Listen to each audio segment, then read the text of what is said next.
খোলামঙ্গলা বাঙালি বিয়ের প্রথম ধাপ। এই খোলামঙ্গলা দিয়ে শুরু হয় বাঙালি বিয়ে এবং চলতে থাকে দীর্ঘ 4 দিন, এবং 4 দিনে একটার পর একটা নিয়ম পালন করে নতুন বউকে ঘরে তোলে নতুন বর এবং তার শাশুড়ি। Hello everyone, this is Ivy, welcome back to my channel. ইসাস ডায়েরিজের বাঙালি বিয়ে সিরিজের প্রথম পর্বে তোমাদের সকলকে ওয়ার্ম ওয়েলকাম জানাই। আশা করি তোমরা ভালো আছো, সুস্থ আছো এবং অনেক হ্যাপি আছো, এবং আমিও অনেক হ্যাপি আছি। As you guys all know, today is my lovely sweet little brother's marriage day. আজকে থেকে শুরু হলো আমার ভাইয়ের বিবাহ অভিযান। আজকে হলো প্রথম পর্ব। আজকে ছিল খোলামঙ্গলার দিন, মানে বিয়ের ঠিক আগের দিন। আজকের দিনে আমরা খোলামঙ্গলা পালন করব এবং আইবুড়ো ভাত খাওয়াবো আমার ছোট্ট ভাইকে, যার কিনা বিয়ে। তো আমি তো আগের দিন গোটা ঘর জুড়ে আলপনা দিয়ে দিয়েছি। আলপনাগুলো কত সুন্দর চকচক করছে আর কি ভালো লাগছে দেখতে, দেখেছো? আর খোলামঙ্গলা হবে এই মাটির উনুনটাতে। এর মধ্যে এই মাটির সরা বসিয়ে খোলামঙ্গলা পালন করা হবে।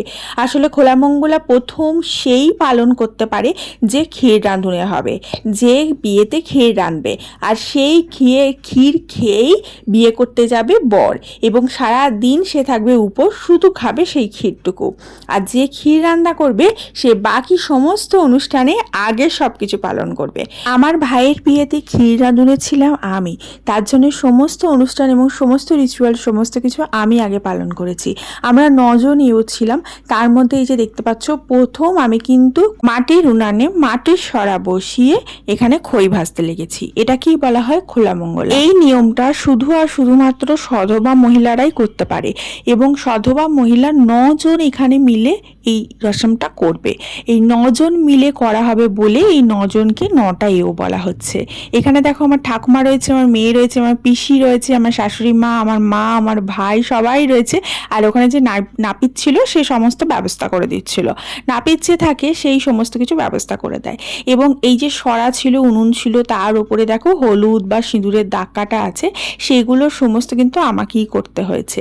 এবং এখানে এই যে খইটা ভাজা হচ্ছে, খোলামঙ্গলা বলা হয় যেটাকে, এই খইটার অনেক মাহাত্ম্য রয়েছে। এটা 3 ভাবে ইউজ হয়। যখন প্রথম বউ ঘরে আসে তার মাথায় এই খই ছড়িয়ে তাকে আগমন করা হয়।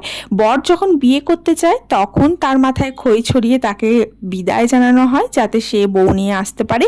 এবং যখন বিয়েটা হয় তখন এই খইটা আগুনে দেওয়া হয়। বর আর বউ দুজন মিলে যৌথভাবে আগুনে এটাকে প্রদান করে, এবং এই খই দিয়ে কিন্তু সমস্ত বিবাহ রিচুয়ালসগুলো চলতে থাকে। তো এখানে সবাই একবার করে নাড়বে, নেড়ে খই ভেজে তুলবে, এবং যতটা খই ভাজা যায়। তো এখানে ভাইও দেখছে কি হচ্ছে না হচ্ছে, কারণ আমার যখন বিয়ে হয়েছিল বিগত 10 বছর আগে, তখন আমার ভাই অনেক ছোট ছিল। সে এই সমস্ত রিচুয়ালস কিছু বুঝতেও না, ওর অত ইন্টারেস্ট ছিল না, আর অনেকটা ছোট ছিল বলে ও অত দেখেও নি। কিন্তু নিজের বিয়ের ক্ষেত্রে তখন ঘুরে দেখছে যে কি হচ্ছে। বিবাহ রিচুয়ালসের মধ্যে 2টো পুরুষ মানুষের অনেক মহত্ব থাকে। এক হচ্ছে জামাই, আর এক হচ্ছে মামা। অনেক কিছু নিয়ম থাকে বাঙালি বিয়েতে যেগুলো মামা অথবা জামাইকে করতে হয়। তো আমার জামাইও এখানে হেসে উপস্থিত হয়েছে, কারণ সে ছাড়া এই রিচুয়ালসগুলো হবে না। তাকেও একটা পাঞ্জাবি পরিয়ে সুন্দর করে সাজিয়ে গুছিয়ে দিয়েছি। এই যে আমার কর্তামশাই এসে হাজির। এদিকে খই ভাজা দেখো, কত খই ভাজা হয়েছে, কি ভালো হয়েছে খইগুলো ভাজা, দেখে মন ভরে যাচ্ছিল। এবং আমাদের যতজন ছিল সবাই মিলে আমরা এই খইটা ভেজে তুলেছি। এর পরের পদক্ষেপ হচ্ছে ক্ষীর রাঁধা। আজকে ওকে ক্ষীর দেওয়া হবে আইবুড়ো ভাতে। তো এখানে ক্ষীরে যে দেখছো রাঁধুনিটা চাপানো হচ্ছে, এর দুধটা যে ঢালছে এটা হচ্ছে আমার শাশুড়ি মা আর আমার মেয়ে। এবং ক্ষীরটা যে রাঁধা হবে এটা সম্পূর্ণ কাঁসার বাসনে রান্না হবে। বড় হাঁড়িটা হচ্ছে কাঁসার হাঁড়ি, এবং কাঁসার খুন্তি দিয়েছিল মা। আর এই যে ব্লু কালারের শাড়ি পরে আছে, এটা হচ্ছে আমার লাভেবল মাদার, আমার মা। তা সে দাঁড়িয়ে সমস্ত কিছু বলে দিচ্ছে এইভাবে করতে হবে, কারণ আমি তো অনেক কিছু জানি না। এবার আমি এখন ক্ষীর রাঁধতে বসে গেছি। আমি সকাল থেকে সেরকম কিছু খাইনি। এই সমস্ত রিচুয়ালসগুলো উপোস করেই করতে হয়। এবং আমি যে ক্ষীরটা রাঁধবো তারপরে ওকে খেতে দেওয়া হবে। অ্যান্ড আমার সাজটা তোমাদেরকে একটু দেখিয়ে দিই। দেখো, আমি একটা সিল্কের শাড়ি পরেছি। শাড়িটার কম্বিনেশনটা ভীষণ সুন্দর, খুব প্রিটি, এবং সমস্ত সোনার গয়না দিয়ে সেজেছি। আমাদের বাঙালি রিচুয়ালস হচ্ছে আমরা শাড়ি পরবই আর সোনার গহনা পরবই, অঙ্গ ভর্তি আমরা সোনার গহনা পরবো। অ্যান্ড মাথা ভর্তি সিঁদুর দিয়ে সুন্দর করে সেজেছি খোলা চুলে। অবশ্য শাড়িটা আমি আজকে বাঙালিয়ানা ভাবে পরিনি, কারণ যেভাবে শাড়িটা পরেছি এটা কিন্তু বাঙালিয়ানা স্টাইল নয়, এটা একটু বিহারি স্টাইল হয়ে গেছে। অলদো এরপরে আমাদের শুরু হয়ে যায় আলতা রসম, কারণ আজকে তিনি নাপিত সমস্ত যত এও আছে সবাইকে আলতা পরাবে এবং নখ কুটে দেবে, মানে একটু করে নখ কেটে দেবে। তো এখানে চলে এসছে আলতা পরাতে এবং আমি বসে পড়েছি আলতা পরতে। ফার্স্টে আলতাটা পরবো এবং ওই সুন্দর করে আলতা পরিয়ে দেবে দুটো পায়ে। আর ওই যে দেখো, এটা হচ্ছে আমার বাবা হোয়াইট কালারের কুর্তি পরে, আর এই যে ভাই এদিকে ওদিকে যাওয়া আসা করছে, ও দেখছে কি হচ্ছে না হচ্ছে। আর দেখো আলতা পরার পর পাগুলো কি সুন্দর লাগছে, কি ভালো লাগছে। আমি দুটো চুটকি পরেছিলাম, তোমাদের যেমন বললাম অঙ্গ ভর্তি গয়না দিয়ে আমরা সাজি। হ্যাঁ, তাও তো অনেক গয়না আছে যেগুলো সমস্ত পরে ওঠা হয়নি, কারণ আমি সমস্ত কিছু ক্যারি করে নিয়ে যেতে পারিনি বাপের বাড়ি প্রথমত, আর দ্বিতীয়ত খুব চাপ ছিল, তাড়াহুড়ো আমাকে করতে হচ্ছিলো। আমার মেয়ের পরীক্ষা চলছে, তার মাঝখানে আবার ভাইয়ের বিয়ে, দুটো মিলিয়ে আমার খুব চাপ হয়ে গেছিলো। যাই হোক, যেহেতু বিয়ের সিজন তার জন্য এই ডেটটাই আমাদের ধরতে হয়েছে। লগ্ন খুব তাড়াতাড়ি ছিল, তার জন্য লগ্ন অনুযায়ী আমাদের বাঙালিদের বিয়ে হয়, তাড়াতাড়ি লগ্ন অনুযায়ী আজকের ডেটটা ধরতে হয়েছিল। নাহলে এক সপ্তাহ বিয়েটা চলবে, সেই এক সপ্তাহে আমার মেয়ের পরীক্ষা, তার পরের সপ্তাহ থেকে বিয়ে শেষ এবং আমার মেয়ের পরীক্ষাও শেষ, আবার ছুটিও শুরু হয়ে যাচ্ছে। যাই হোক, আলতা পরা মোটামুটি কমপ্লিটের পথে আমার এবার গোড়ালিগুলো আলতাগুলো পরাবে, তার জন্য উঠে দাঁড়িয়ে পড়লাম, তাহলে ও সুবিধা হবে পরাতে। আর ওইদিকে আমার মেয়েও বসে আছে, এরপরে ও আলতা পরবে এবং একে একে সমস্ত সবাই পরবে। আর যারা এও আছে, যারা আমাদের ঘরের লোকজন, তারা সবাই আমাদের ঘরে খাবে। আর যারা বাইরের এও আছে, মানে পাড়া প্রতিবেশী আছে, তাদের জন্য মা একটা করে প্যাকেট করেছিল, তাদেরকে প্যাকেট দিয়েছি এবং তাদেরকে না পান সুপারি এই সমস্ত কিছু দিতে হয়। এটা রিচুয়ালসের মধ্যে পড়ে, বেঙ্গলি রিচুয়ালস। বাঙালি বিবাহের মধ্যে এমন অনেক রিচুয়ালস থাকে যেগুলো একদম আমাদের রুট থেকে জড়িত, মানে একদম আমার পুরাতন কাল থেকে পালন করা হয়ে আসছে এই রিচুয়ালসগুলো, সেগুলোই কিন্তু আমরা পালন করি এবং রিচুয়ালসের মধ্যে কোনো রকম খামতি না রাখারই চেষ্টা করি। এখন আমার মা বসেছে, মা এও নয় কিন্তু মা যেহেতু সদমা মানুষ এবং যেহেতু বরের মা, তার জন্য মাও আলতা পরছে। আসলে মায়েদের কোনো কাজ সেরকম থাকে না, শুধু ওই কয়েকটা রিচুয়ালস থাকে, ম্যাক্সিমাম ক্ষেত্রেই রিচুয়ালসগুলো কিন্তু অন্যান্য ইয়েরা পালন করে, আর যে বিয়ে দিচ্ছে তারা পালন করে। আমার বিয়েতে আমার বাবা বিয়ে দিয়েছিল, কন্যাদান করেছিল এবং সম্পূর্ণ বিয়েটা আমার বাবা নিজে হাতে উপোস থেকে করেছিল। সব থেকে বড় কথা, আমাদের ঠাকুমা এখনো আমাদের সাথে রয়েছে, যেটা বোধহয় বিশাল বড় ভাগ্য, কারণ না ঠাকুমা যে নাতি নাতনির বিবাহ দেখবে, এটার এর থেকে বড় পাওনা বোধহয় পৃথিবীতে কিছু হয় না। আমার বিয়েতে আমার ঠাকুমার সবার ঘরে ঘরে মিষ্টি নিয়ে গিয়ে নেমন্তন্ন করে এসেছিলো কার্ড দিয়ে, সমস্ত আমাদের লোকেরা এসেছিলো, প্রচুর ভিড়ভাট্টা হয়েছিল।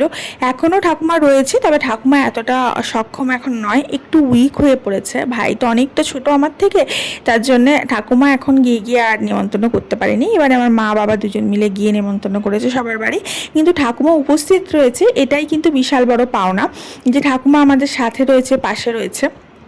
যাই হোক, কথা বলতে বলতে এদিকে মায়েরও আলতা পরা হয়ে এলো। আলতা পরার পর আমরা না আইবুড়ো ভাতটা পালন করব। আজকের দিনে লাস্ট মানে শেষ আইবুড়ো ভাত খাবে বর, মানে আমার ভাই। এরপরে কালকে উপোস থাকবে, সারাদিন উপোস থেকে বিয়ে হবে। শুধু আর শুধুমাত্র পানীয় জাতীয় জিনিসগুলো খেতে পারবে এবং ক্ষীর আমি যেটা রান্না করব সেইটা খাবে, বাকি আর কিচ্ছু খাবে না। যাই হোক, এখানে আমার মেয়ে আলতা পরলো, আর ওই দেখো আমার বাবা ঘুরু করছে। আমার বাবা একটা কুর্তা পরেছে এবং পাশে রয়েছে, দেখছে। আর এটা হচ্ছে আমার শাশুড়ি মা এখন আলতা পরছে। এরকমভাবে 9 জন এও এখানে আলতা পরেছে। সবারগুলো আমি তো রাখতে পারিনি, তবে চেষ্টা করেছি একটু একটু করে ক্লিপ সবারই এর মধ্যে তুলে ধরার। অনেকজন ছিল, আমার পিসিরা ছিল, ওই সমস্ত ক্লিপগুলো আর নেওয়া হয়নি। যাই হোক, এখানে দেখো ভাতটা সাজিয়ে ফেলেছি, আমি আর একটা দিদি ছিল, দুজন মিলে ভাতটা সাজিয়ে ফেলেছি। ফুল আর পান পাতা দিয়ে আমরা ভাতটা সাজিয়েছিলাম। আর আইবুড়ো ভাতের যা যা মেনু ছিল, এগুলো সমস্ত আমার ভাইয়ের খুব পছন্দের, যেমন লালতে শাক, ভাজা ভুজো, মাছের মাথা, এই সমস্ত দিয়ে আমরা আইবুড়ো ভাত পালন করি। আর তার মধ্যে ছিল আমার হাতে রাঁধা পায়েস, মার মিষ্টি, চাটনি, এই সমস্ত ছিলই। তো এই দিয়ে কিন্তু আজকে ভাই খাবে, কিন্তু ভাই খেতে বসার আগে ওকে আমরা সবাই মিলে আশীর্বাদ করব, যাতে ওর আগামী দিনগুলো শুভ হোক, ভালো হয় এবং ভালোভাবে ও যাতে বউয়ের সাথে সংসার করতে পারে এবং আগামী দিনগুলো ওর খুব শান্তিপূর্ণভাবে কাটে, তার জন্য সবাই আশীর্বাদ করব। সর্বপ্রথম আশীর্বাদ করতে লেগেছে আমার ঠাকুমা। ইনি হচ্ছেন আমার ঠাকুমা। ঠাকুমার অনেক বয়স এবং এখন তো একটু অসুস্থও হয়ে পড়েছেন, কিন্তু তবুও সে কিন্তু উদ্যম নিয়ে আমার ভাইয়ের বিয়ে দিয়েছে, পুরো বিয়ে দেখেছে পাশে থেকেছে। যাই হোক, এখন ঠাকুমা আশীর্বাদ করছে এবং পাশে বসিয়েছি আমার মেয়েকে। নিত বর বা নিত কোণে পাশে বসে, যে বর হয় তার পাশে বসে। নিত বরের পাশে বরের পাশে নিত বর থাকে এবং কোণের পাশে নিত কোণে থাকে। তো আমাদের কাছে কোনো ছোট বাচ্চা ছেলে অ্যাভেলেবেল ছিল না, যেহেতু আমার মেয়ে, তাই পুরোহিত মশাইয়ের সাথে মা আলোচনা করে। তো পুরোহিত মশাই বলে ও তো খুবই বাচ্চা, তো ওই নির্ভর হোক, কোনো অসুবিধা নেই। তার জন্য ওকে নির্ভর করা হয়েছে। এবং এখানে ভাই নতুন পাঞ্জাবি পরেছে এবং আমার মেয়েও নতুন জামা প্যান্ট পরেছে এবং দুজনকে একসাথে আশীর্বাদ করে আইব্রো ভাত খাওয়ানো হচ্ছে। এখানে আমার মা করেছে, আশীর্বাদ করছে। প্রচণ্ড গরম ছিল, প্রচণ্ড গরম ছিল। আর আমার মাকে যেহেতু একা হাতে সব সামলাতে হচ্ছিল, তার জন্য তোমরা একটু এক্সকিউজ করো। আমার মা শাড়িটা ছেড়ে ফেলেছে। খোলামঙ্গলে যখন হচ্ছিল, তারপরে তোমার আলতার আসাম, ক্ষীর আসাম, এই সমস্তগুলোর সময় আমার মা শাড়ি পরেছিল। আর যখন আইবুড়ো ভাতের এই ভাত টাতগুলো সাজাতে মা রান্নাঘরে ঢোকে, মা আর পেরে উঠছিল না। মায়েরও তো বয়স হয়েছে, তার জন্য মা ম্যাক্সি পরে নিয়েছিল। দেন আমার বাবা আসে আশীর্বাদ করতে। এরকম করে একে একে সবাই আশীর্বাদ করে। বাবার পরে এখানে পিসিমণি আশীর্বাদ করছে, আমার পিসিমণি। এরপরে আমার পিসমশাইও আশীর্বাদ করেছে। পিসমশাইয়ের ক্লিপটা আমি রাখিনি। পিসমশাই আবার খাওয়া দাওয়া হয়েছে, তো তাই ড্রেসটা চেঞ্জ করে নিয়েছে। ভাইকে খাওয়াতে বসে তো একটু লেট হয়েছিল পায়েসটা হতে। আর পিসমশাই একটু অসুস্থ ছিল, তাকে টাইমে খেতে হবে। আমার বাবা পিসমশাই এরা তো একটু অসুস্থ, টাইমে 12টার মধ্যে খেতে হয়, তো তার জন্য সেটা আমি ক্লিপটা অ্যাড করিনি। এরকম যারা ছিল, এটা হচ্ছে আমার শাশুড়ি মা আশীর্বাদ করছে। যারা ছিল ওখানে উপস্থিত সবাই কিন্তু আশীর্বাদ করেছে। সবার আশীর্বাদ নিয়েই কিন্তু আইবুড়ো ভাত খেয়েছে, অ্যান্ড সবার আশীর্বাদ নিয়ে ও বিয়ে করতে গেছে। এত ভালোভাবে ওর বিয়েটা হয়েছে, এত ভালোভাবে ওর আশীর্বাদ হয়েছে, খোলামঙ্গলা হয়েছে, যে ভীষণ ভীষণ আমরা খুশি। এখানে দুজনকেই আশীর্বাদ করছে আমার শাশুড়ি মা। আর আমার শাশুড়ি মা তো আমার বাপের বাড়ি হচ্ছে বামুন নয়, কিন্তু আমার শ্বশুর বাড়ি তো বামুন, তার জন্য ও বামুন ঘরের সমস্ত আশীর্বাদ পেয়ে বিয়ে করতে গেছে। মানে আমার শ্বশুরমশাই, এই দেখো আমার শ্বশুরমশাই এবার আশীর্বাদ করবে। আমার শ্বশুরমশাই দুর্গাপুজো করে, আমার শ্বশুরমশাই তারাপীঠের বংশধর, আমার শ্বশুরবাড়ির সমস্ত তারাপীঠের বংশধর, এবং সেই সমস্ত আশীর্বাদ পেয়ে ও বিয়ে করতে গেছে। সুতরাং আমরা এটাই আশা রাখছি যে ওর আগামী দিনগুলো খুব ভালো কাটুক। এবং তোমরাও প্লিজ প্লিজ আশীর্বাদ করো সবাই, যাতে আমার ভাই এবং ভাইয়ের বউয়ের আগামী দিনগুলো ভালো কাটে এবং সুস্থ থাকে, ভালো থাকে, এবং ওরা খুব হাসি খুশিভাবে আগামী দিনগুলো কাটাতে পারে। আর তোমরা অবশ্যই অবশ্যই ভিডিওটাতে একটা লাইক করো, ভিডিওটা একটু শেয়ার করো, আর অবশ্যই অবশ্যই প্রত্যেকটা ভিডিও দেখো, কারণ আমি তুলে ধরবো বাঙালি বিয়ের প্রত্যেকটা দিনের, প্রত্যেকটা রিচুয়ালসের, প্রত্যেকটা বিবাহ অভিযান তোমাদের সাথে। এবং আমার এই বিবাহ সিরিজের মধ্যে তোমরা দেখতে পাবে বাঙালি কালচার কিভাবে বিয়ে সম্পূর্ণ করে, বা বাঙালি কালচারে বিয়ে কিভাবে সম্পূর্ণ হয়, এবং প্রত্যেকটা জিনিস খুঁটিনাটি আমার ভিডিওর মধ্যে দেখতে পাবে। তো আমরা দিনের বেলায় এই সমস্ত রিচুয়ালসগুলো ছিল, রাত্রেবেলা কিন্তু আর কোনো রিচুয়ালস থাকে না। তাই রাত্রেবেলা ও আর কিছু হয়নি, এবং আমিও বাড়ি চলে গেছিলাম, কারণ আমার মেয়ে যেহেতু পরীক্ষা ছিল। আমি আবার পরের দিন সকালে এসেছি। পরের দিন সকালবেলা যখন সূর্য উঠবো না, তার আগে থাকতে আমরা জল সইতে যাব, সেটাকে বলা হয় জল সইতে যাওয়া। তো সেইখান থেকে শুরু হবে বিবাহর দিনের অভিযান। বিবাহর দিনে সারা দিন জুড়ে অনেক অনেক রিচুয়ালস আছে, সেই সমস্ত জিনিস থাকবে নেক্সট এপিসোডে। তো তোমরা সবাই আমার পাশে থেকো এবং সবাই ভিডিও দেখতে থেকো, এবং সবাই সাবস্ক্রাইব করে রাখো আরও ভিডিও দেখার জন্যে। এখানে আমি আশীর্বাদ করে নিচ্ছি। আমি আশীর্বাদ করে নেওয়ার পর এরপরে ওরা লাঞ্চটা কমপ্লিট করে। ওদের লাঞ্চ কমপ্লিট করার পর আবার আমরা লাঞ্চ কমপ্লিট করি, আমাদের ঘরের সমস্ত লোকজন। অ্যান্ড দেন আমি একটু বসেছিলাম, রেস্ট দিলাম, তারপরে আমি বাড়ি ফিরে এলাম। দেখা হচ্ছে কালকে। ভালো থেকো সবাই, লাভ ইউ অল, বাই।